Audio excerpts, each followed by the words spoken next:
കൃഷ്ണന് എന്തിനാണ് 16,000 ഭാര്യമാരെ ഉണ്ടായിരുന്നത്? അവരെ അദ്ദേഹത്തിന് സഹോദരി, അമ്മ, മകൾ ആക്കാമായിരുന്നു. എന്തിനാണ് അദ്ദേഹം അവരെയെല്ലാം വിവാഹം കഴിച്ചത്?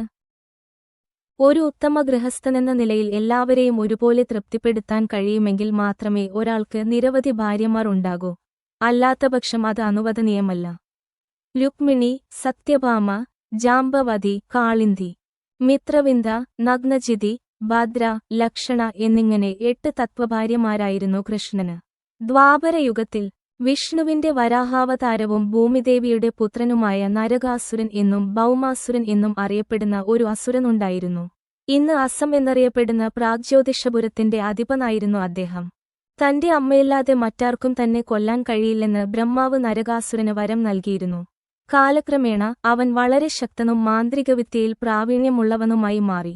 പ്രാഗ്ജ്യോതിഷപുരത്തിന്റെ സമാനതകളില്ലാത്ത ചക്രവർത്തിയായ നരകാസുരൻ ഭൂമിയിലെ എല്ലാ രാജ്യങ്ങളെയും തന്റെ കീഴിലാക്കി പരാജയപ്പെട്ട രാജ്യങ്ങളിലെ 16,000 രാജകുമാരിമാരെ പിടികൂടി. 5 തലയുള്ള രാക്ഷസനായ മുരയുടെയും 10 പുത്രന്മാരുടെയും സംരക്ഷണയിൽ മണിപർവ്വത പർവ്വതത്തിലെ ഔഡകയിൽ അവരെ തടവിലാക്കി. തന്റെ വിജയവും അഭിലാഷവും കൊണ്ട് പ്രചോദിതനായ അദ്ദേഹം അമരാവതിയെയും സ്വർഗലോകത്തെയും സമീപിച്ച് ശക്തനായ ഇന്ദ്രനെ പരാജയപ്പെടുത്തി സ്വർഗത്തിൽ നിന്ന് ഓടിപ്പോകാൻ നിർബന്ധിതനായി. കൂടാതെ നരകാസുരൻ ഇന്ദ്രന്റെയും ദേവന്മാരുടെയും അമ്മയായ അദിതിയുടെ വിലയേറിയ കമ്മലുകൾ മോഷ്ടിച്ചു. അപ്പോൾ ഇന്ദ്രദേവൻ സഹായത്തിനായി കൃഷ്ണന്റെ അടുത്തെത്തി.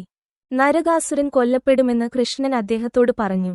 ബ്രഹ്മാവിന്റെ വരം അനുസരിച്ച് നരകാസുരനെ അമ്മ ഭൂമിദേവിക്ക് മാത്രമേ കൊല്ലാൻ കഴിയൂ എന്നും തന്റെ ഭാര്യ ഭൂദേവിയുടെ അവതാരമാണെന്നും അറിയാവുന്ന കൃഷ്ണൻ നരകാസുരനെതിരെയുള്ള യുദ്ധത്തിൽ സത്യഭാമയുമായി പോകാൻ തീരുമാനിക്കുന്നു. ദേവന്മാർക്കും അതിഥിക്കും വാഗ്ദാനം ചെയ്തതുപോലെ കൃഷ്ണൻ ഭാര്യ സത്യഭാമയോടൊപ്പം ഗരുഡനെ വാഹനമാക്കി പ്രാഗ്ജ്യോതിഷത്തിലെ അജേയമായ കോട്ട ആക്രമിച്ചു. ഒരു വലിയ യുദ്ധം നടന്നു. അവിടെ നരകാസുരൻ കൃഷ്ണനെ ആക്രമിച്ച് ബോധരഹിതനാക്കി. കോപാകുലയായ സത്യഭാമ പ്രതികാരം ചെയ്യുകയും തന്റെ എല്ലാ കോപത്തോടെയും നരകാസുരനെ ആക്രമിച്ച് കൊല്ലുകയും ചെയ്യുന്നു.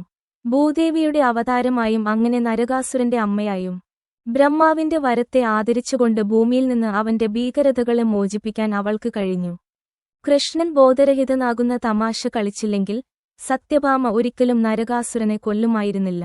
നരകാസുരനെ വധിച്ചതിനുശേഷം കൃഷ്ണൻ എല്ലാ തടവുകാരെയും വിട്ടയച്ചു. അവർക്ക് അവരുടെ വീടുകളിലേക്ക് മടങ്ങാൻ സ്വാതന്ത്ര്യമുണ്ടെന്ന് അദ്ദേഹം അവരെ അറിയിച്ചു. തടവിലാക്കപ്പെട്ട സ്ത്രീകൾ പരസ്പരം ആലോചിച്ചു പറഞ്ഞു, വർഷങ്ങളായി രാക്ഷസരാജ്യത്തിൽ തടവിൽ കഴിയുന്നതിനാൽ ഇനി ഞങ്ങളുടെ കുടുംബങ്ങൾ ഞങ്ങളെ സ്വീകരിക്കില്ല. ഞങ്ങളെ മലിനരായി കണക്കാക്കുന്നു. അതിനാൽ പ്രപഞ്ചനാഥ, ഞങ്ങളെ നിങ്ങളുടെ ദാസികളായി സ്വീകരിക്കണമെന്ന് ഞങ്ങൾ പ്രാർത്ഥിക്കുന്നു. ഞങ്ങളെ സഹായിക്കുകയും അപമാനകരമായ ജീവിതത്തിൽ നിന്ന് ഞങ്ങളെ രക്ഷിക്കുകയും ചെയ്യണമേ. 16,100 രാജകുമാരിമാരും കൃഷ്ണനെ ക്ഷത്രിയ ധർമ്മം ഓർമ്മിപ്പിച്ചു. അതിൽ പറയുന്നത് ഏതെങ്കിലും യോദ്ധാവ് ഒരു സ്ത്രീയെ രക്ഷിച്ചാൽ ആ സ്ത്രീ മരണം വരെ ആ യോദ്ധാവിൻ്റേതായിരിക്കും എന്നാണ്.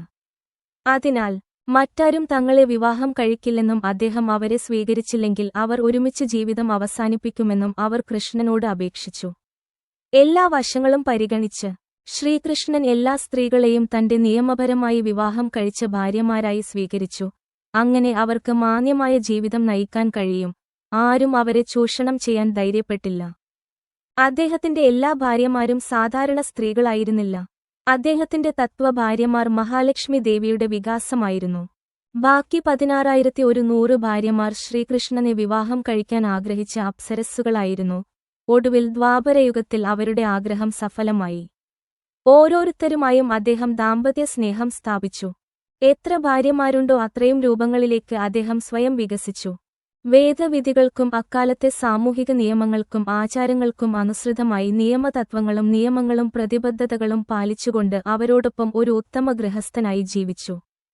തന്റെ 16,108 ഭാര്യമാരിൽ ഓരോരുത്തർക്കും അദ്ദേഹം ഒരേസമയം വ്യത്യസ്ത കൊട്ടാരങ്ങളും വ്യത്യസ്ത സ്ഥാപനങ്ങളും വ്യത്യസ്ത അന്തരീക്ഷങ്ങളും പരിപാലിച്ചു.